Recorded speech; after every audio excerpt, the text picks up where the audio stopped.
Si demain vous regardez un problème sous toutes ses formes, même pendant une demi-heure, toutes les semaines, techniquement, il va y avoir un problème. Si demain vous regardez ce qui chez vous a fonctionné, quelles relations vous ont été utiles, qui vous a soutenu, qui a cru en vous, qu'est-ce que votre femme ou votre mec a trouvé chez vous qui a justifié le fait que vous vous mettiez ensemble? Qu'est-ce que vos potes ont trouvé chez vous qui eux ont vu que vous ignorez, qui font que peut-être qu'ils vous ont aimé un peu et peut-être que finalement vous n'êtes pas si mal aimable que cela.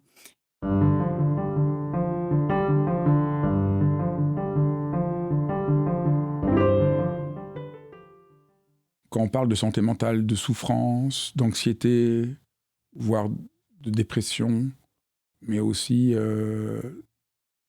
toutes les difficultés que chacun peut vivre, on entend une chose et son contraire, et beaucoup de choses qui nous égarent. Et dans cet épisode, j'ai voulu demander l'avis de quelqu'un en qui j'ai vraiment confiance, que je connais depuis longtemps, dont je vois comment il aide ses patients, le psychiatre Cyril Mack.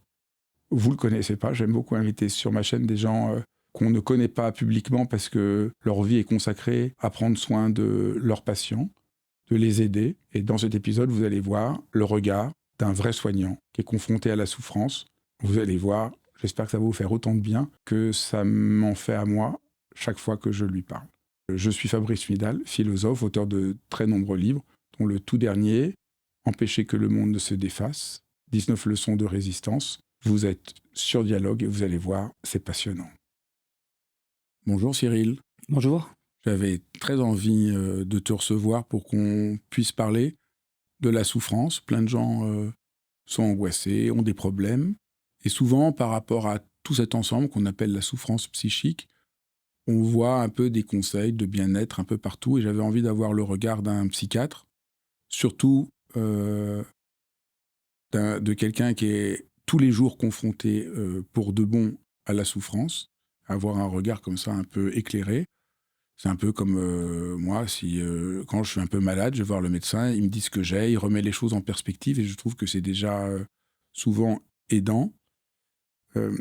Est-ce que le discours actuel sur le bien-être ne cache pas une grande détresse ? Alors je trouve que c'est une question qui est importante d'être posée parce que effectivement, on reçoit tous les jours dans la société, dans la vie quotidienne, dans les médias, sur les médias sociaux, des espèces d'injonctions au bonheur, au bien-être, de buts à atteindre, un peu si à tout moment dans sa vie quotidienne, etc., il fallait toujours être bien, toujours être détendu, toujours être en accord, en harmonie. Et je pense que ça, ce sont des injonctions qui nécessairement, quand on les reçoit, font qu'on ne peut pas s'empêcher de se comparer. Et c'est quelque part des mises en échec, un peu programmées, quoi. C'est-à-dire que parce qu'en fait, on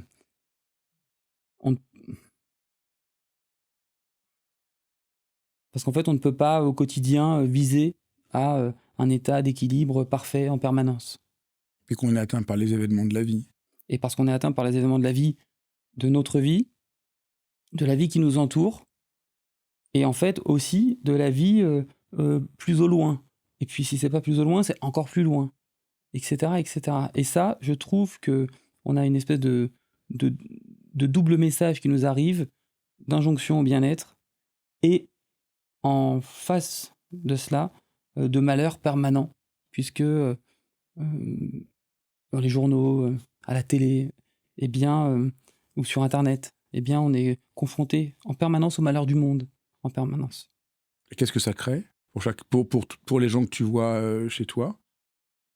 Eh bien, ça crée des situations, je pense, déjà d'anxiété et aussi de sentiments d'anormalité au monde, quoi. C'est-à-dire que il suffit d'ouvrir le journal pour se dire waouh, c'est terrible.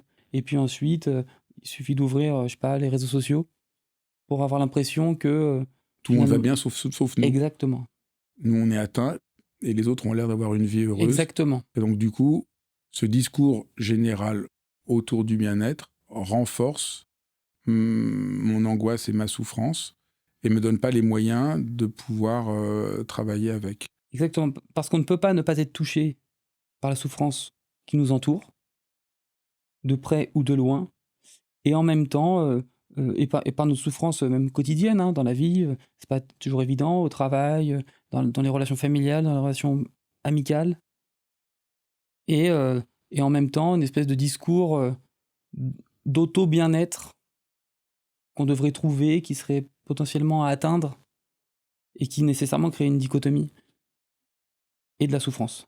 Moi, je trouve ça très important parce que ce discours-là, qui est aussi un peu un discours souvent qu'on voit un peu ça que j'appelle moi le discours psychologique ambiant, fait que si on va mal, c'est qu'on a un problème. Alors que des fois, on va mal et on n'a pas un problème. Ça fait partie des épreuves de la vie plutôt qu'une sorte de faute. Et tu dis quelque chose que je trouve très important, qui m'a beaucoup marqué. Tu dis que la manière dont partout, dans tous les médias partout, on parle de santé mentale, trahit bien un problème majeur. Si tu veux expliquer, parce que au début, j'avais jamais pensé, mais c'est assez vrai. Oui, c'est vrai, c'est-à-dire que j'ai l'impression qu'il y a une espèce de novlangue qui a été créée pour aborder finalement les problèmes comme si ce n'en était pas.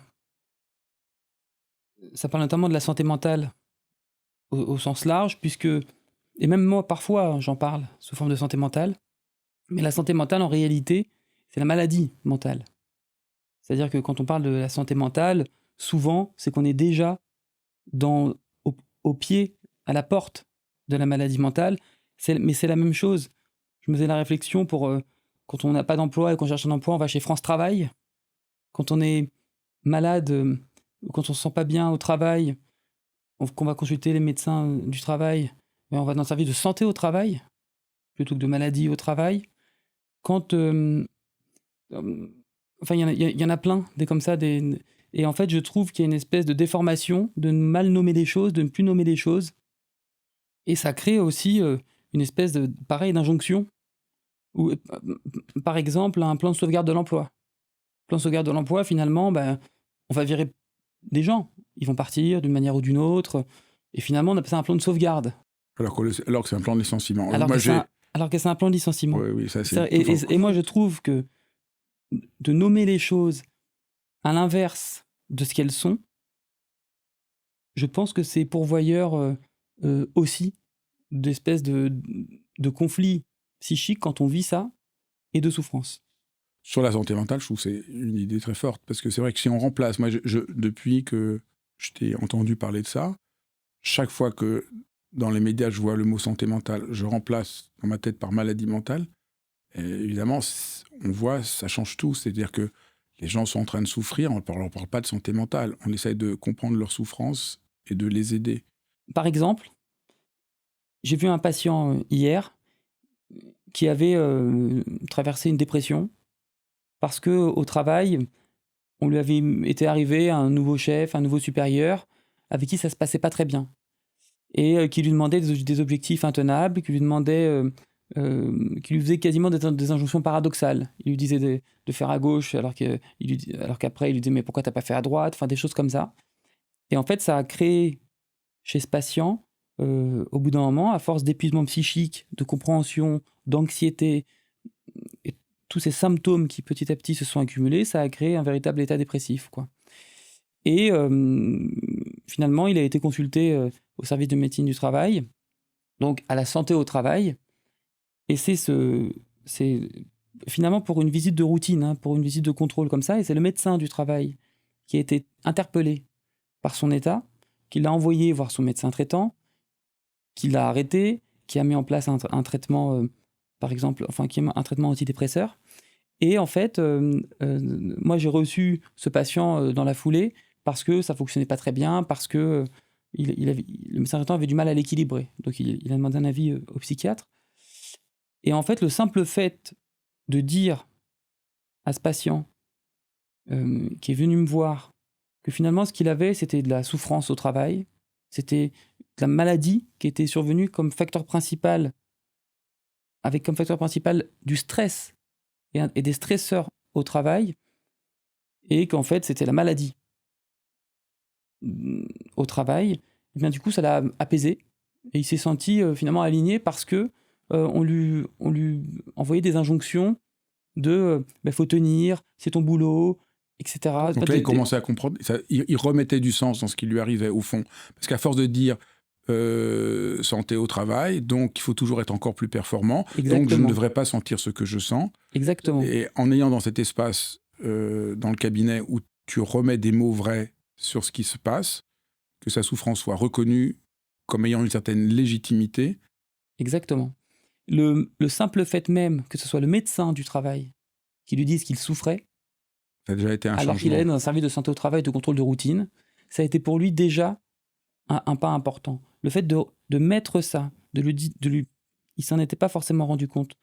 Le simple fait de reparler de ça et de remettre ça en perspective en disant que c'était le médecin du travail qui lui avait dit que ça allait pas et qui s'épuisait et qui se déprimait et qu'en fait on était dans la maladie au travail à ce moment-là. Alors je dis pas que c'est que dû à l'injonction paradoxale de son boss, aux objectifs inaccessibles et à l'anxiété générée, etc. Il y a des facteurs aussi de prédisposition évidemment, mais le simple fait qu'on reconnaisse sa souffrance au travail et finalement la maladie avec comme principal facteur de stress le travail, ça lui a permis de s'aligner et de se dire ah oui ok, en fait c'est ça, et en fait faut que j'arrête de chercher d'autres causes, de réfléchir à autre chose, de se libérer de ce que moi j'appelle la psychologie infernale de c'est ma faute, j'ai fait ça. Exactement. Il y a une autre chose de ce que tu dis que je trouve très important, c'est qu'on a parfois besoin d'un tiers. Là voilà, je me sens pas bien, mais j'ai le médecin qui dit vous êtes en train de souffrir. Je vais voir le psychiatre et oui, bien sûr. Vous êtes vraiment atteint. Et là, c'est quelque chose qu'on a du mal à penser, mais cette relation à un tiers, on a du mal à le penser parce qu'on vit avec une représentation, que tout est en nous-mêmes et pour nous-mêmes, par nous-mêmes, mais qu'il y a un tiers. J'ai l'impression que dans ton histoire, le tiers du premier puis le tiers avec toi est décisif. Oui. Quelqu'un m'a dit ça. La mise en perspective de son problème au regard d'un autre qui le reconnaît comme étant un problème et une souffrance permet quelque part de valider la souffrance, de dire ah oui ok, ce que je vis c'est là, on le voit, donc c'est plus moi qui ai un problème, qui suis faible, fragile, qui suis inapte au boulot, qui sait pas travailler par exemple, dans le cas spécifique du travail. Et ça c'est très important parce que du coup ça permet la reconnaissance de soi en fait, par la reconnaissance de la souffrance. C'est un peu un truc du style maintenant je suis donc je souffre donc je suis, et il y a une forme d'altérité et de reconnaissance.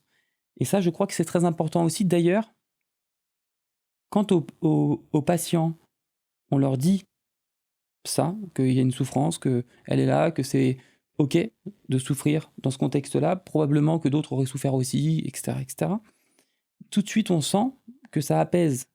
Là aussi, par hasard, parce qu'on disait tout à l'heure, parce qu'on disait dans le discours ambiant, pour apaiser, soyez meilleurs, détendez-vous, calmez-vous, faites des exercices de ceci ou de cela.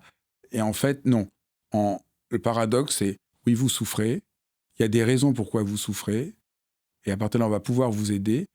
C'est ça qui apaise, c'est ça que tu vois dans ton cabinet qui apaise, et c'est ça qu'on a tant de mal aujourd'hui à comprendre. Exactement. Et ce que je considère aussi, et ça c'est important de le dire, je trouve, et ça soulage aussi, c'est qu'en fait je considère que de toute manière l'entreprise, c'est un mastodonte, et qui peut-être se passe un peu de l'excellence absolue, je pense. Mais également que c'est un gouffre sans fin, qui peut digérer potentiellement les gens qui y sont et qui y sont mal. Et je crois que, je crois vraiment qu'en restant dans un problème, en s'enfermant par souci de bien faire, parce que souvent c'est les gens pour qui le travail est important qui s'épuisent au travail, c'est les gens qui accordent une valeur importante au travail. Et je crois qu'en y restant, à chaque fois, on y laisse un morceau de soi. Or, l'entreprise, puisqu'on parle du travail, a des besoins illimités. L'humain a quand même une quantité limitée de ce jusqu'à quoi il peut aller. Au-delà des ressources, etc., évidemment. Et je crois qu'il est nécessaire de ne pas laisser trop de parties de soi, trop de morceaux de soi dans un problème, et que c'est très important de pouvoir, lorsque c'est possible, sortir du problème. Et le cas typique, pour moi, qui enferme, par exemple, dans le problème de difficulté au boulot, c'est, par exemple, le salarié qui a des problèmes avec sa hiérarchie, on lui demande des choses, on commence à voilà, à tout faire un peu pour le placardiser ou le faire sortir, et qui va, je sais pas, avec les syndicats, qui devient délégué du personnel, qui s'ultra-protège, etc., etc., etc., et qui, au lieu de rebondir à un moment sur une ressource qu'il a, de s'extraire du problème, et pourquoi pas d'aller chercher ailleurs, en réalité, du coup s'enferme dans le problème, dans une espèce de combat qui, de toute manière, va devenir potentiellement dévorant. Et je pense qu'il est nécessaire, jusqu'à un certain âge, je pense qu'on peut le faire. Après, c'est un peu plus compliqué, notamment pour retrouver du boulot. Mais je pense qu'il est nécessaire, dès qu'on peut, de ne pas s'enfermer dans un problème, et notamment au boulot, quoi, par exemple. Voilà, surtout quand ça crée de la souffrance. Ce que tu dis, c'est que là aussi, tout ne vient pas de soi. C'est au fond, ce qu'on essaye de montrer dans tout le discours du bien-être, et tout viendrait de soi, le fait que tout vienne de soi fait je dois ne pas céder quoi qu'il arrive au travail, mais on peut dire la même chose dans le couple. Et au fond, une part de ton travail, c'est de dire aux gens, attention, tout ne vient pas de vous. Vous ne pouvez pas tout faire tout seul. L'environnement dans lequel vous êtes. Exactement. Je pense vraiment que nos propres ressources doivent nous servir en premier lieu. Et elles doivent nous servir, non pas toujours pour attaquer une difficulté, mais elles doivent nous servir pour sortir de la difficulté, avant tout, d'une manière ou d'une autre. Donc là, je trouve qu'on est là en train de faire jaillir un point décisif. Disons, dans l'imaginaire général, un psychiatre, ça parle des problèmes. Or, après quelques minutes, on parle avec toi, on voit que ton travail de psychiatre, c'est bien sûr de nommer les problèmes, mais de pointer les ressources des gens. Exactement. Et ça, c'est quelque chose qui peut... j'en ai presque les larmes aux yeux, parce que c'est quelque chose dont les gens sont tellement coupés. Il faut que vous soyez mieux, il faut que vous fassiez ça. Et là, tu montes, non, il faut essayer de pointer les ressources que les gens ont et qui ne savent pas, parce qu'au fond, c'est ça le problème. La plupart des gens se sentent coincés et ont l'impression de ne plus rien pouvoir. Et toi, tu essaies de leur montrer, non, vous avez plus de pouvoir que vous ne pensez, mais parfois, il faut faire un pas de côté. Nécessairement. C'est-à-dire que le problème, c'est pas le problème. Les problèmes sont là. Tout le monde croit le contraire. Ouais, mais justement, le problème, c'est pas le problème. Alors, hors situation, évidemment, quand vous tapez une maladie grave, un truc, je sais pas, un cancer, il y a un problème. Ok. Mais ce que je veux dire, c'est que dans des tas de situations, le problème, ce sur quoi on a la main, ça sera jamais sur le problème. Le problème, c'est la réalité, c'est comme ça. C'est sur le rapport qu'on entretient au problème. Et je crois vraiment que le travail avec les patients doit s'articuler autour de moduler le rapport que eux entretiennent au problème. Et si on le regarde sous un autre angle, peut-être qu'on le verra un peu moins aigu. Si on le regarde avec plus de recul, peut-être qu'on le verra plus petit. Et peut-être qu'en prenant du recul sur un problème, on verra apparaître dans le champ de celui-ci, tiens, d'autres aspects du problème, et puis quelque chose derrière qu'on n'avait pas vu apparaître au départ, une chose vers laquelle on pourra se tourner, etc., etc. Mais c'est pas, eh bien, quand on a une difficulté, quelle qu'elle soit, d'aller chercher en soi les ressources de manière absolue alors qu'on est déjà à bout pour faire face à cette difficulté, et alors d'écouter, pourquoi pas, des podcasts ou des trucs très, en réalité, très un peu néolibéral, quoi. C'est-à-dire très, genre, de par soi, pour soi, d'espèces de trucs pour faire face aux problèmes, pour progresser, pour être encore meilleur, etc. Moi, je pense pas. Je pense que quand même, dans la vie, l'idéal, c'est de vivre confortablement, sans forcément s'accomplir devenant une espèce de sursoi, de surhomme de soi. Et je pense que vraiment, il faut vivre plutôt à l'horizontale, en lien les uns avec les autres. Cette verticalité d'exigence, de bien-être, je pense que c'est une déformation des sociétés dans lesquelles on évolue et dans lesquelles on est de plus en plus, je crois. À l'horizon de ce que tu dis, le fait que dans notre culture, la maladie psychique est vue comme encore honteux. Avoir une maladie, voilà, j'ai un problème de diabète, tout le monde comprend, aurait de la compassion. Mais si, et on va parler après de ce que c'est l'angoisse, la dépression, la bipolarité, tout ça, c'est tout de suite vu comme un peu honteux, parce que dans ce discours, disons, un peu néolibéral d'instrumentalisation de soi que j'ai pas réussi, je suis en faute. Mais les personnes ne se rendent compte de ça. Mais c'est ce que tu montres à l'arrière-plan, c'est ça qui se joue. C'est honteux à cause de cette idéologie non vue. Exact. La maladie, en règle générale, est très stigmatisante. Et la maladie psychique, encore plus, je pense. Parce que la maladie psychique s'intègre vraiment dans la vie quotidienne des gens. Elle est... son origine est multifactorielle, c'est-à-dire biologique évidemment, psychologique aussi, notre capacité à nous adapter, et également environnementale. Et en fait, je pense qu'il y a une espèce de stigmatisation par les patients eux-mêmes et par la société telle qu'elle est de la maladie psychique qu'il est nécessaire absolument de déstigmatiser, de mettre à plat.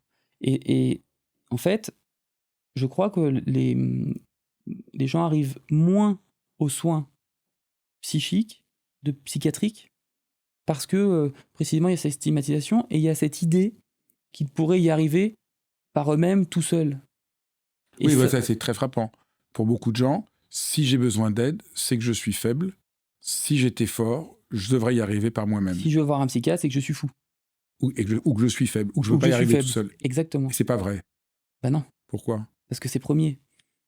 Parce que c'est premier de demander de l'aide quand ça va pas, et de demander de l'aide à la personne qui peut le plus nous aider. Et les spécialistes de la psychiatrie, entre guillemets, sont les psychiatres. Évidemment qu'il y a les psychologues aussi.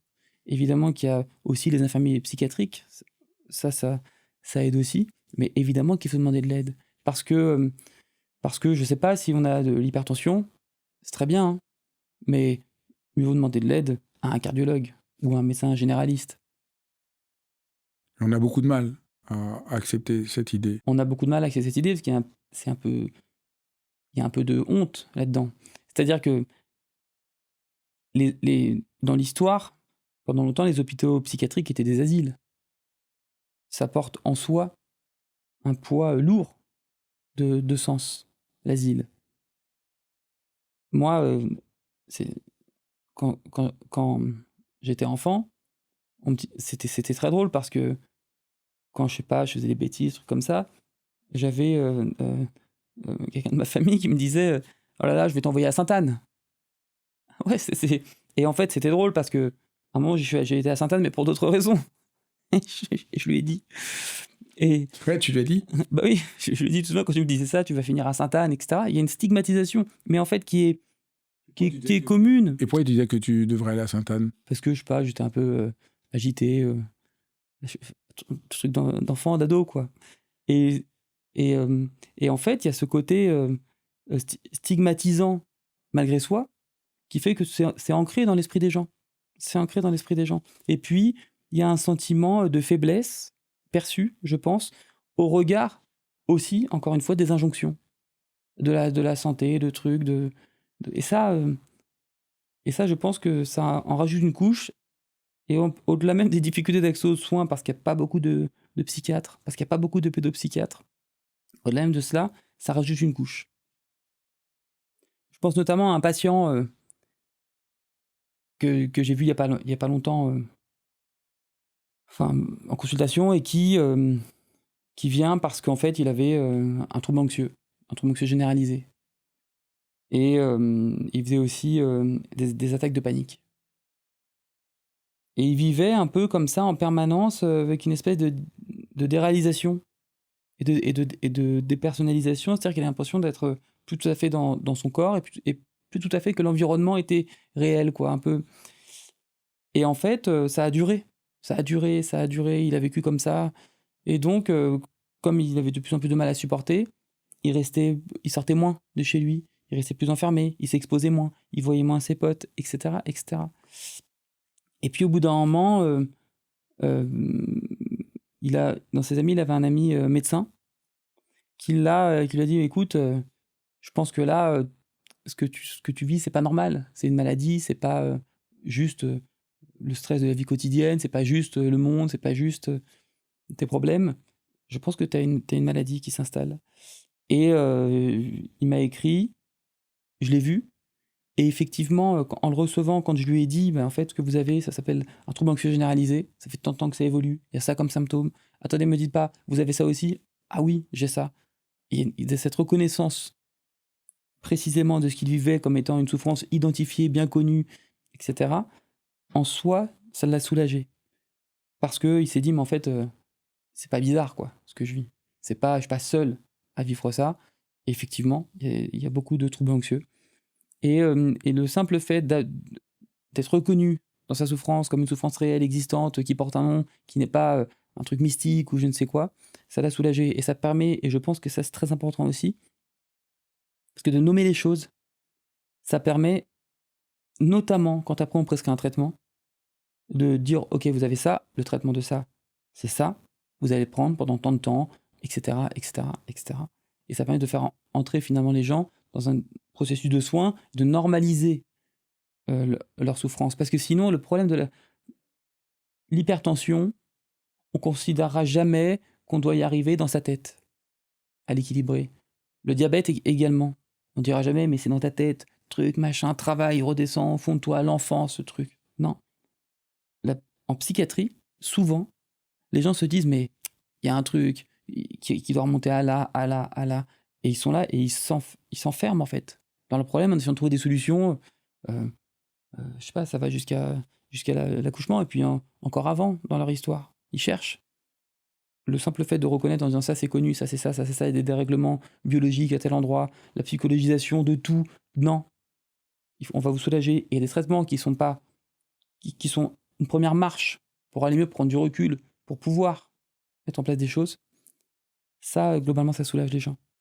Ah oui, c'est aussi très, très peu dit ça. Aujourd'hui, prendre des médicaments, c'est encore vu comme un acte de faiblesse. On devrait, au moins si on ne fait pas tout seul, au moins y arriver. Sans médicaments, Oui, bien sûr. C'est encore l'injonction, l'injonction que moi j'appelle l'injonction verticale, quoi. C'est la verticalité. Si on devrait y arriver tout seul, comme ça, je sais pas, en faisant un peu de fitness et en écoutant quelques podcasts, c'est utile, c'est nécessaire, ça fait du bien, mais c'est pas suffisant. mais pour autant, tu ne dis pas que la seule manière d'aider les gens par rapport à la maladie, c'est prendre des médicaments? Non. Dans des situations un peu dégradées, de manque d'accès aux soins, de toute la situation un peu de santé qu'on connaît, je dirais que prendre des médicaments, quand c'est bien prescrit, bien accompagné, bien encadré, je dirais que c'est la première pierre. En revanche, quand vous prenez un médicament, il y a quelqu'un qui vous donne un médicament. Et ça, je pense que c'est important de considérer ce mouvement. C'est-à-dire que quelqu'un qui vous prescrit quelque chose, là-dedans, ça signe et ça signifie que quelqu'un a reconnu ce que vous avez. De reconnaître la souffrance, c'est un premier point. Et ensuite, évidemment, je pense que il y a toujours des choses à travailler, des choses à améliorer, de la souffrance à mettre en perspective, etc. Ça, c'est très important. Pas forcément en allant chercher, en allant vérifier des idées préconçues qu'on pourrait avoir, mais simplement en accueillant la souffrance sous toutes ses formes, sous tous ses aspects. Et en voyant en mettant en perspective ceux qui, chez le patient en l'occurrence, ou la patiente, peut le faire souffrir, peut l'inquiéter, peut lui poser problème, peut créer un conflit psychique, un conflit des fois des dualités, des fois des conflits de loyauté, des fois, évidemment. Et ça, il y a toujours moyen d'améliorer les choses sur ça. Et ça se joue dans la relation de soins. C'est-à-dire qu'il ne faut pas oublier quand même qu'une relation thérapeutique et une relation de soins, c'est avant tout une relation. Et une relation, c'est dans les deux sens, c'est un mouvement. C'est un mouvement du médecin vers le patient, c'est un mouvement du patient vers le médecin. Il y a une réciprocité. Et ça, c'est très important parce que se joue beaucoup de choses dans la relation. La prescription d'un médicament se fait dans la relation. Moi, il m'arrive souvent, en consultation, de passer du temps et pour que finalement le patient puisse prendre au mieux le soin de sa santé, le soin de sa santé. Et de ce fait, de passer du temps pour qu'il finisse par prendre un traitement parce que je sais qu'un traitement, ça va l'aider.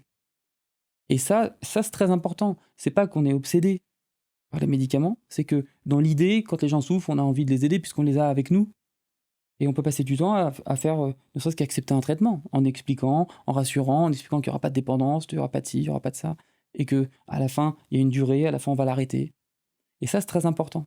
Et je considère quand même que lorsque c'est nécessaire, il ne faut pas s'en priver, parce que c'est une des premières pierres, quoi. Voilà. Je te propose qu'on essaie de regarder quelques-unes des grandes souffrances que les gens ont, d'essayer de dire un peu ce que c'est, comme ça, pour avoir un peu l'information de première main, et peut-être que tu donnes à chaque fois un exemple d'un patient pour qu'on comprenne ce que c'est. Donc peut-être on peut commencer par qu'est-ce que c'est l'angoisse, être angoissé par rapport au syndrome anxieux généralisé, comment savoir? Déjà, l'angoisse, c'est pas forcément pathologique. On peut être angoissé avant un examen, avant une épreuve, avant un événement difficile, quelque chose à venir qui va être un peu chaud, un entretien d'embauche, quelque chose comme ça. Donc c'est pas nécessairement pathologique. Après, l'anxiété, c'est un état psychique, quoi. On peut rapprocher ça un peu d'une émotion qui touche à la tête et au corps. Et qui touche à la tête avec des ruminations, une vision un peu de crainte de l'avenir devant soi, des pensées négatives, des préoccupations constantes. Ça, c'est dans la tête. Et au corps, avec une réaction physique, comme des sueurs, des palpitations, une espèce de sentiment un peu d'oppression, de gêne qui nous accompagne en permanence, etc. Quand ça dure, quand c'est constant, quand c'est difficile à apaiser, et quand surtout ça commence à impacter notre fonctionnement, là on considère qu'on est dans quelque chose qui n'est plus normal ou acceptable. C'est le retentissement qui crée le pathologique, entre guillemets, le fonctionnement. Tout à l'heure, je te parlais d'un patient qui était venu là, avec un trouble anxieux généralisé et un trouble de panique. Eh bien, ça se manifestait comme ça. Je sors moins de chez moi. Quand je sors de chez moi, je me sens pas à l'aise. J'ai l'impression que je vais faire une crise d'angoisse à n'importe quel moment. Et donc, du coup, je vais tomber dans la rue. Les gens vont venir ou pire, vont me laisser. Et donc, je vais plus sortir parce que je vais avoir peur. Et donc, finalement, j'ai une appréhension de l'avenir. Ou alors, une autre patiente qui, en permanence, pense que ses enfants vont avoir un problème. Donc, en permanence, en boucle, sur tous les problèmes qui pourraient arriver, à vouloir tous les anticiper, à vouloir tous les prévenir, finalement à laisser de moins en moins de place et de champ à ces enfants qui vont au collège comme tout le monde ou au lycée, et puis pourraient revenir seuls, pourraient peut-être partir, je sais pas, en colonie de vacances. Et en fait, en laissant de moins en moins de place à tout ça, en essayant de contrôler de plus en plus quelque chose qui est incontrôlable, en réalité. Et donc ça crée de la souffrance, parce que c'est épuisant. C'est épuisant, et au bout d'un moment, un trouble anxieux peut se compliquer d'une dépression par épuisement psychique, de plus en plus, cumulatif. Et simple fait de reconnaître ça comme étant quelque chose qui n'est pas normal d'être angoissé en permanence, anxieux en permanence, et bien de ce fait de le reconnaître, ça permet de le traiter. Et ça permet de traiter, ok, les médocs, pourquoi pas, mais ça permet également de mettre en perspective les pensées de cette patiente en question. Qu'est-ce qui, chez elle, génère ces pensées angoissées sur le fait que son fils va avoir des problèmes à l'école, au lycée, sur le chemin, un truc en colo, etc., etc., etc., et de prendre du recul et de mettre en perspective les choses. Alors la dépression, qu'est-ce que c'est vraiment? Eh bien, la dépression, c'est un état durable de souffrance psychique, avec souvent une humeur dépressive, de la tristesse, des pleurs, une douleur morale, parce que la dépression, c'est également physique. On pourrait avoir l'impression que c'est pareil, c'est que dans sa tête, mais la dépression, c'est dans son corps. C'est de la fatigue très forte, c'est un sommeil qui n'est plus récupérateur, donc c'est de la douleur morale, c'est une appréhension. Les psychiatres parlent toujours de douleur morale. Je me suis toujours demandé qu'est-ce que vous voulez dire. C'est ça qui est... je crois qu'il faut l'avoir traversée pour la ressentir. C'est une espèce de douleur en permanence aux choses, au monde. On se réveille le matin et puis ça nous coûte. On n'y arrive plus. On n'a plus la force. On se sent triste. Comme une Douleur d'être, douleur d'être. douleur d'être. On peut dire ça, exactement. Être est trop douloureux. Exactement. Être est trop douloureux. Et il y a tout un tas de symptômes, de culpabilité, de rumination, de regard négatif sur tout le présent et sur le passé et sur le futur. C'est fou tout le nombre de symptômes. Il y a plein de choses qui font de la dépression. Bien sûr, la perte de plaisir, la perte de projection, la perte de plaisir anticipatoire, où on se dit, tiens, en fait, moi j'aimais bien aller au bord de la mer. Là, ça vient même plus. Même le bord de la mer, ça ne répond plus quand on y pense. Et quand on y est, ça répond plus trop non plus. C'est dû à quoi? La dépression, Oui. il y a une composante biologique très forte, de dysfonctionnement cérébraux, ça c'est clair. Et on est sur un modèle, quand même aujourd'hui, qui permet de mieux de le comprendre, toujours pareil, biologique, de prédisposition, de dysfonctionnement neurobiologique, psychologique, de notre capacité d'adaptation, de nos ressources psychologiques, de nos ressorts psychologiques, de la manière dont on voit le monde, dont on peut essayer de s'ajuster au monde dans lequel on est, et aussi environnementaux. Est-ce qu'on est dans un environnement qui est générateur de beaucoup de souffrances potentielles, de maltraitance, de solitude et d'isolement très important? Donc en fait, tu montres qu'il y a plusieurs facteurs et Ouais. qu'on a tendance, quand on parle de la dépression, de dire voilà, c'est uniquement biologique, c'est uniquement psychologique ou c'est uniquement environnemental. Et en fait, c'est une articulation et c'est ça ton travail, c'est d'articuler ces différents niveaux pour aider la personne. Exactement, parce qu'une fois qu'on a prescrit un traitement, bon, ça y est, ça dure, ça dure pas très longtemps, en réalité. Ce qui est important après de mettre en perspective, c'est tous les autres aspects de la vie des patients. Et notamment un aspect très important, c'est l'aspect relationnel. Et ça, c'est très important, je pense. Parce que la solitude et l'absence de relations de qualité, ça conduit, c'est un véritable facteur de risque. Mais en même temps, c'est un cercle vicieux parce que quand tu es dépressif, tu as moins envie d'avoir des relations avec les autres. Exactement. C'est pour ça qu'il faut d'abord sortir de la dépression et ensuite Réouvrir et remettre en perspective la nécessité des relations, quelles qu'elles soient, des relations vivantes. Et ça, c'est très important. C'est assez étonnant, si je peux dire, mais de voir un psychiatre qui insiste autant sur le fait que de l'importance des relations, de réouvrir les relations. On s'attend pas du tout à qu'un psychiatre parle de ça. On s'attend qu'il donne des techniques, mais en fait, tu remets l'être humain, t'en parles à plusieurs reprises, sur le fait qu'il faut qu'il réouvre un rapport relationnel aux autres et au monde. Pour moi, c'est premier. Je considère vraiment que nous sommes des êtres relationnels, les humains. Et donc, je le dis souvent, comme nous sommes des êtres relationnels, tout se joue dans une espèce d'horizontalité, de relation aux autres. La verticalité, pour moi, quelle qu'elle soit, ça renvoie peut-être à la transcendance, à la religion, à la spiritualité, à tout ça. La verticalité, pour moi, ne doit concerner que ce champ-là. Dans le reste, nous sommes des êtres relationnels, donc à l'horizontale. De se couper de cette horizontalité de nos relations aux autres, je crois que c'est une menace pour l'individu. Et En fait, si je pousse mon raisonnement et ce à quoi je crois, je considère qu'on est en relation en permanence à soi, à nos principes de valeur, à ce que l'on est, à notre histoire, aux autres, ceux qui nous entourent, avec lesquels on vit. Évidemment, en premier lieu, on arrive dans nos familles, à la naissance, et puis ensuite ça évolue. Normal, pour beaucoup, on arrive dans nos familles, en relation à soi, aux autres et au monde. Ce que l'on fait, dans quel environnement, etc. Et je crois que la coexistence de ces trois champs relationnels, la relation à soi, la relation aux autres, la relation au monde, je pense que quand les trois sont à peu près nourris, c'est à peu près OK sur ces trois champs-là, on peut viser un état quand même d'équilibre psychique important. Lorsqu'un des trois champs relationnels, à soi, aux autres ou au monde, vient empêcher l'autre, d'une manière ou d'une autre, c'est à risque de déséquilibre, c'est à risque de souffrance psychique. Et ça, je l'observe beaucoup.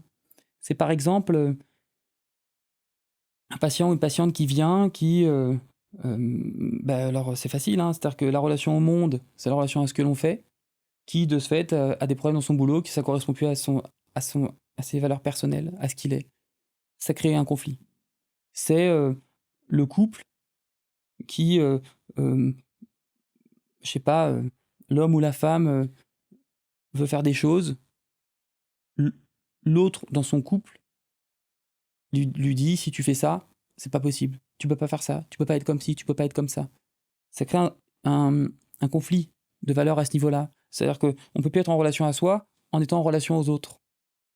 Etc. C'est comme ça. Si toi tu bosses là-dedans, mais moi je trouve que ça, c'est vraiment ça va pas, machin, etc., etc., etc. Notre relation au monde est remise en opposition avec notre relation à l'autre. Et ça, c'est très important. Et je pense que le point d'équilibre, il se situe vraiment au fait de pouvoir d'être à soi, aux autres et au monde en même temps. Je dis pas qu'il faut que tout soit parfait, mais il faut qu'il y ait rien de majeur qui empêche. Et ça, c'est très important.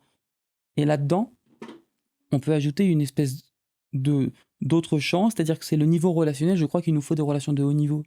Je crois qu'il nous faut des relations qui nous permettent d'être en sécurité, dans une confiance, etc., etc.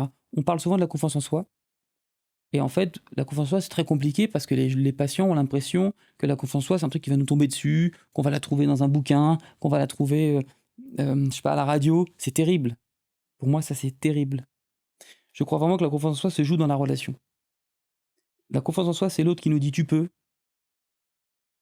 donc je fais. Je suis content parce que c'est la grande idée que Charles Pépin et moi, en tant que philosophes, on a. On n'arrête pas de dire à tous les psychologues, mais qu'est-ce que vous comprenez rien avec votre confiance en soi? La confiance en soi, elle peut être que relationnelle. Alors je suis content d'avoir enfin un psychiatre qui partage notre avis de philosophe sur cette question-là. Mais parce que c'est toujours comme ça. Donc là, ce qui me frappe en t'écoutant, c'est qu'au fond, ton travail avec les patients, c'est au fond une sorte de panorama, de scanner de leur dimension relationnelle, et qu'aider quelqu'un, c'est l'aider à se replacer par rapport à ces différentes formes relationnelles. Et à t'écouter, on se dit, mais en fait, c'est un travail très humain, alors qu'on a quand même l'idée souvent que pour aller mieux, c'est des sortes de techniques. Toi, plutôt que techniques qui peuvent être utiles et que tu peux employer ici ou là, mais c'est d'abord faire ce panorama, cette photographie, je ne sais pas comment dire, des différentes couches relationnelles. Ça, je suis d'accord. Le côté très technique, c'est-à-dire que évidemment, il y a des psychothérapies qui sont plutôt techniques, avec, je pense notamment aux thérapies comportementales et cognitives. Elles sont techniques dans la mesure où elles sont structurées, dans la mesure où elles sont assez durables, même c'est pas éternel, hein, ça reste des thérapies brèves, et dans la mesure où quelqu'un va vous dire, ok, on va tenter ci, on va tenter ça, vous allez vous exposer, vous allez faire ça, etc., etc. Mais même si la TCC est très technique, en réalité, la TCC se joue aussi dans un espace relationnel. La TCC se joue aussi parce que quelqu'un va vous recevoir. D'ailleurs, si ça se passe mal, vous n'irez plus le voir. Et si ça se passe bien, vous serez bien, en sécurité, et il va vous dire on va tenter ci, on va tenter ça, puis après on va débriefer, puis vous observez ce qui se passe, et après on en parle, etc. etc. Et ça, peut-être que dans la TCC, il faudrait pas qu'on oublie non plus l'aspect relationnel. Il y a une relation de confiance, de sécurité, parce que c'est pas donné à tout le monde d'aller s'exposer parce que quelqu'un vous le demande. Mais moi, ce que je trouve plus fort, moi qui suis assez critique sur les TCC, mais mon sujet, c'est d'interroger plutôt qu'essayer de faire ici en 10 points pourquoi je pense que tous les problèmes des TCC. Ce que je trouve intéressant dans ton travail, c'est avant de faire ceci ou cela, je trouve c'est intéressant comme posture d'aider les gens à faire un panorama de leurs relations, de réouvrir leurs ressources, de leur remontrer que les relations sont possibles à partir d'eux. Parce que c'est quelque chose, je dirais, ça c'est la case vide du discours général. Et c'était une des raisons pourquoi je trouvais important de t'inviter, que les gens t'entendent. Parce que voilà, les gens vont mal, ils vont penser à plein de choses, sauf peut-être à explorer, mais quelle est la structure de mes relations et par où je peux avoir des relations. Et, parce que pour nous, ça semble accessoire. Toi, tu mets ça au centre. Moi, je pense que c'est premier. Et donc, c'est ça, c'est un peu ce que j'appelle la case oubliée. Bah oui, mais c'est même pas... C'est la relation vivante, évidemment, mais c'est aussi la relation qu'on entretient, parfois, à ceux qui ne sont plus là. C'est de dire, ah, tiens, mon grand-père, quand j'étais enfant, il m'a dit ça, ça, ça, ça, ça. Il m'a donné beaucoup de confiance. Il m'a transmis beaucoup, par exemple. Ça m'accompagne. Et ça, je peux m'appuyer dessus parce que je sais. Et donc ça, tu le fais souvent en thérapie avec les gens, c'est de les aider à retrouver bien sûr, ces liens. Bien sûr. Moi, le but, l'idée, c'est de mettre en relation, en perspective, ce qui a fonctionné, ce qui fonctionne, ce sur quoi s'appuyer. C'est-à-dire que c'est très important, en tout cas d'être orienté solution, d'être orienté ressources, plutôt que d'être orienté problème. Si demain vous regardez un problème sous toutes ses formes, pendant 1 heure, même pendant une demi-heure, toutes les semaines, techniquement, je pense que pour moi, il va y avoir un problème. Si demain vous regardez ce qui chez vous a fonctionné, quelles relations vous ont été utiles, qui vous a soutenu, qui a cru en vous, et pourquoi il a cru en vous, tiens, pourquoi un tel vous a dit un jour, tiens, là, franchement, t'as assuré. Qu'est-ce qui, chez vous, c'est venu provoquer quoi chez vous? À quoi vous avez vu que vous avez assuré, vous, quand il vous a dit ça, etc. etc. Qu'est-ce qu'il a vu chez vous que vous n'aviez pas vu? Je pense que les gens, ça les redensifie un peu. Et ça, je crois que c'est très important. Et ça, c'est très important parce que justement, pour la plupart des gens, quand ils vont mal, et c'est un peu le discours général, il faut que je comprenne mon problème, il faut que je parle de mon problème. Terrible. Et les gens croient que c'est vraiment... Et donc moi, je raconte souvent ça, c'est une des choses qui vraiment m'étreint. Et dans les cours que je fais, souvent je reçois des messages et un nombre tellement grand de gens me disent j'ai pas été aimé quand j'étais enfant, donc je ne serai jamais aimé, j'ai eu ça. Et les gens finissent par s'identifier à leur souffrance, à leur passé, à leurs problèmes, qui devient leur nouvelle identité. C'est les attentes, pour moi, ce sont des attentes irréalistes. C'est-à-dire que, comme si, c'est très bien, évidemment qu'il y a des enfants qui n'ont pas été aimés. Mais ils n'ont peut-être pas été aimés par tout le monde. C'est-à-dire que peut-être qu'il y a des gens qui les ont un peu aimés. Peut-être qu'il y a des gens qui ont vu chez eux. Peut-être qu'il y a un geste. Et ça, c'est très important. Parce que, effectivement, une fois qu'on est coincé dans ce problème en disant j'ai pas reçu d'amour quand j'étais enfant, qu'est-ce qu'on fait? Donc au lieu de s'enfermer dans le problème, tu vas essayer de montrer par où il y a des ressources possibles. Bien sûr, il faut identifier les ressources possibles. Et qu'est-ce qui fait que, par exemple, entre l'enfance, j'avais 4 ans, j'ai pas été aimé, on m'a pas... Je sais pas, ou même j'ai été maltraité. Qu'est-ce qui fait que 40 ans plus tard, vous êtes toujours là? Comment vous avez fait? Donc c'est la question que tu poses. Tu vas aider les gens à dire comment vous avez fait pour qu'ils relisent autrement leur histoire, qu'ils changent de récit et qu'ils se défassent de cette identification à leurs problèmes qui leur couche la vie. Exactement. Qu'est-ce que votre femme ou votre mec a trouvé chez vous qui a justifié le fait que vous vous mettiez ensemble? Qu'est-ce que vos potes ont trouvé chez vous qui eux ont vu que vous ignorez, qui font que peut-être qu'ils vous ont aimé un peu. Et peut-être que finalement vous n'êtes pas si mal aimable que cela. Et finalement, parfois, et ça m'arrive souvent, je dis aux patients, mais vous êtes un warrior, parce que vous avez vécu ça, et vous êtes là aujourd'hui, et c'est normal que vous soyez déprimé, pourquoi pas? Évidemment, ça fait souffrir, et ça épuise psychiquement. Mais franchement, bravo. Et moi, je leur serre la main quand c'est comme ça. Je leur dis bravo. Le simple fait de recevoir cette reconnaissance et de dire ah ouais, en fait, là où je suis aujourd'hui, c'est quand même pas mal, malgré tout ce que j'ai traversé. Les gens, nécessairement, ça les aligne, la plupart du temps. Et après, c'est de mettre en perspective les ressources et de s'appuyer sur ces ressources comme une balle rebondissante pour rebondir vers autre chose. Et ça, c'est très important. Je dirais que le plus difficile, c'est quand les patients sont seuls de seuls. Et ça, c'est le plus difficile. Parce que la menace, pour moi, pour l'humain, la menace, c'est la perte de la relation. Pour moi, c'est la trappe. Quand tout d'un coup, il n'y a plus rien, ou le sentiment qu'il n'y ait plus rien. Par les patients, plutôt le sentiment. Parce qu'il y a toujours quelque chose en réalité. Mais le sentiment qu'il n'y ait plus rien, pour moi, c'est la trappe, c'est la disparition. C'est la menace ultime pour les humains. C'est l'exclusion, en fait. On a vu le syndrome anxieux, la dépression, la bipolarité.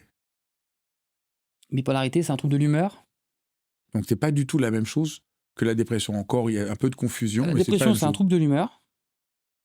Mais la bipolarité, c'est un trouble de l'humeur qui touche à la dépression, c'est sûr, mais également à des phases plutôt hautes de l'humeur, de la entre guillemets, de la joie pathologique. C'est-à-dire, c'est des phases où, plutôt que d'être complètement déprimé, complètement abattu, complètement plus pouvoir bouger de son lit, etc., on est plutôt dans des symptômes où les patients sont très excités, voire parfois très irritables, à peu dormir, sans être fatigués, à avoir plein de projets, des idées de grandeur, de l'excitation, de l'agitation, à parler beaucoup, très vite, à être un peu désinhibé, à avoir des conduites à risque. Pourquoi les études montrent qu'il faut souvent plus de 10 ans pour que ce soit diagnostiqué, qui est un vrai problème, disons, de maladie mentale. Pourquoi? Alors que quand tu le décris, ça a l'air assez simple. Alors, parce qu'en fait, c'est un spectre, les troubles bipolaires en réalité. Il y a le trouble bipolaire, on va dire typique, d'ailleurs c'est le type 1, qui associe des dépressions et des états maniaques. Ces états maniaques là dont je viens de parler, quand on a tout d'un coup, on a l'impression qu'on est l'élu et qu'en fait on a plein de force, plein de bonnes idées, tiens, et puis on va peut-être aller en parler au président, à l'Élysée, on va forcer la porte, on voudrait lui dire, etc. Ça, c'est très bruyant, c'est très visible, on identifie très vite, et le diagnostic peut se poser à ce moment-là. En revanche, comme c'est un spectre, il y a des tas de troubles bipolaires qui passent un peu sous les radars, je pense, avec des phases non pas aussi bruyantes que celle-ci, mais des phases plutôt qu'on appelle hypomanes, et non pas maniaques, juste en dessous, un peu altérées, qui normalement sont censées quand même altérer un peu le fonctionnement au bout d'un certain temps, mais qui peuvent un peu passer sous les radars. Ça, c'est le premier point. Parce qu'en fait, c'est plutôt payant, quoi. Donc souvent, les gens ne se rendent pas compte. Ce qu'on voit, c'est que des gens qui sont bipolaires ne peuvent ne pas se rendre compte eux-mêmes de leur face un peu maniaque, parce que ils sont pas dans des conduites à risque, ils ont juste l'impression qu'ils vont bien, eux, et donc souvent, ils ne le voient pas eux-mêmes. Ils vont voir quand ils sont en phase dépressive, mais pas forcément dans ces phases-là. Ouais, tout à fait. Par exemple, moi j'ai vu il y a 2 jours un patient qui est venu, qui n'était pas comme d'hab. Il était plutôt déprimé normalement. Et là, eh bien, il était excité, quoi. Et un peu, ah ça va, truc, presque à me tutoyer, alors que c'était pas son habitude, à m'expliquer qu'au boulot, il était sur un salon, il avait parlé à tout le monde, son boss lui avait dit waouh, t'avais l'air complètement, t'avais l'air sous l'emprise de quelque chose, etc. Il parlait très vite. Je lui dis mais est-ce que vous dormez? Il me dit mais non, je dors plus. Je me suis fatigué. Ben non, je suis pas fatigué, mais c'est vachement pratique parce qu'en fait du coup je peux faire plus de trucs et machin, etc. Et ça durait depuis un certain temps Donc, déjà. l'esprit nous piège, là. On voit juste le bénéfice, on voit pas forcément la Exactement. difficulté. C'est plus les autres qui souvent voient la difficulté. Et bien en fait, tout le monde lui a fait remarquer. Il lui dit tiens, c'était pas comme d'habitude. Bah dis donc, qu'est-ce que t'as fait? T'as mangé du lion? Bah dis donc, etc. C'était pas très très bruyant. Ça pouvait tenir. Au bout d'un moment, ça aurait été une galère. Et je lui dis mais est-ce que vous avez pris un risque en voiture? Il me dit bah oui, ce matin, il y avait une voiture devant moi, j'ai klaxonné comme un fou. Puis finalement, j'ai braqué, j'ai pris la voie de bus, j'ai accéléré. Je te ris, mais c'est pas drôle Bah du oui. tout. Et je lui dis Terrible. mais vous auriez pu laisser, je sais pas, une voiture dans la voie de bus ou un motard ou ouais c'est vrai. Après coup, je me suis dit ouais quand même là, etc. Donc en fait, ça commence déjà à poser problème. Et ça, si on consulte pas, ça peut se passer. Au bout d'un moment, si ça monte pas plus haut, va enchaîner un cycle plus bas. Une nouvelle dépression. Pourquoi pas? Ou etc., etc. C'est pour ça qu'on peut mettre du temps à diagnostiquer ça. Parce qu'en fait, on doit quand même poser des diagnostics en s'intéressant au moment et à l'extérieur. Et parfois, on cherche peut-être pas assez, moi ça m'est déjà arrivé, des phases dans le passé où l'humeur a été un peu haute, où on a été un peu... Même si ça a pas duré des mois, quoi. Mais où l'humeur a été trop haute, on a été excité, on a été un peu désinhibé, Voilà. Et ça, vraiment, ça peut passer parfois inaperçu. Ça peut passer parfois inaperçu. Et c'est important de faire une enquête. En réalité, le diagnostic n'est pas forcément très difficile à poser. Si vous recevez quelqu'un qui est totalement déprimé, si vous dites dans le passé, vous étiez comment, vous étiez comme ci, comme ça, etc. Ah bah oui, j'ai fait 5 crédits pour acheter une voiture de sport. Ah bon, mais vous avez de l'argent? Bah non, j'ai pas d'argent, mais j'ai acheté 5 Porsche, ça m'a posé problème d'ailleurs, machin. Des trucs improbables, dans des phases hautes de l'humeur. Et ça, comme c'est plutôt payant, on passe parfois à côté. Et il y a un autre type auquel il faut faire attention. C'est les patients qui sont souvent, on appelle ça hyperthymiques, tout le temps au max. Jamais fatigués, tout le temps à plein de projets, tout le temps d'attaques, tout le temps. Donc Vraiment, on voit pas qu'ils sont, on dirait non, pas on qu'ils le voit sont pas trop parce qu'en bipolaires. plus c'est plutôt payant dans la société. C'est-à-dire c'est plutôt payant d'être tout le temps au max, d'avoir plein de projets, d'avoir plein d'énergie, de travailler beaucoup, une charge. Et ceux-là, quand même, il faut rester vigilant parce que le jour où eux ont une dépression, on doit quand même prendre en compte le fait qu'ils soient de base hyperthymiques, quoi. Donc, quand ils auront une dépression, il faudra faire attention. C'est peut-être pas une dépression, c'est peut-être un signe d'une C'est peut-être, on bipolarité. espèce dans le champ des troubles bipolaires. Parce que ça ne soigne pas du tout. L'importance de faire cette distinction, c'est que ça ne soigne pas de la même manière que la dépression. Non, dans les troubles bipolaires, ça se soigne avec des régulateurs d'humeur. Donc c'est pour ça que si on fait le mauvais diagnostic, on ne peut pas vraiment aider la personne.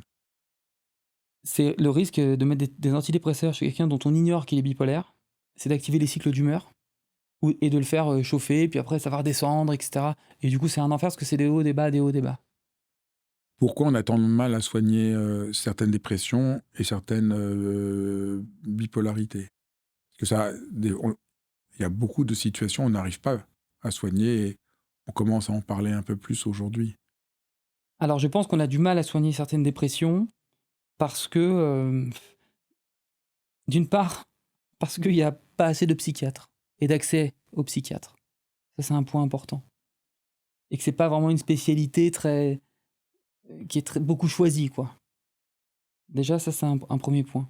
Je pense que les gens sont sous-soignés quand ils ont des dépressions, parce que déjà, il y a une tolérance vis-à-vis de la souffrance psychique qui est plus importante. Donc, on voit parfois des gens qui arrivent bien plus graves que ce qu'ils auraient, alors qu'ils auraient pu consulter avant en étant bien moins graves.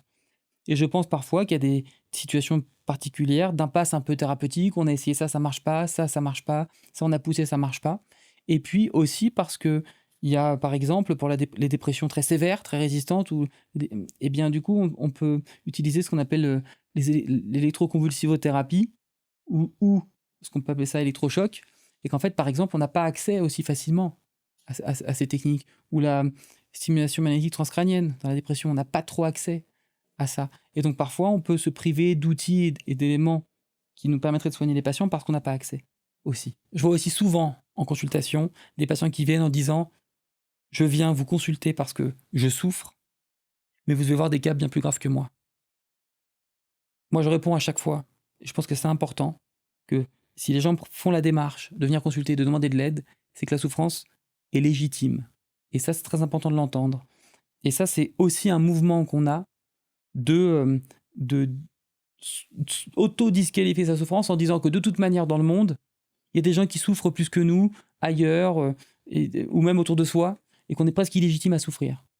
Et ça, moi je suis psychiatre, donc j'ai l'impression quand même qu'en psychiatrie, on rencontre beaucoup ce genre de choses. Et d'ailleurs, c'est drôle parce qu'on rencontre aussi des confrères ou des consoeurs qui nous disent: «Oh là là, je sais pas comment tu fais pour, entendre la souffrance des gens du matin au soir». Ça, c'est une bonne question. Et hier, j'en parlais avec un médecin, de soins palliatifs qui me dit: «Ça doit être dur quand même d'entendre la souffrance des gens, tous les jours comme ça».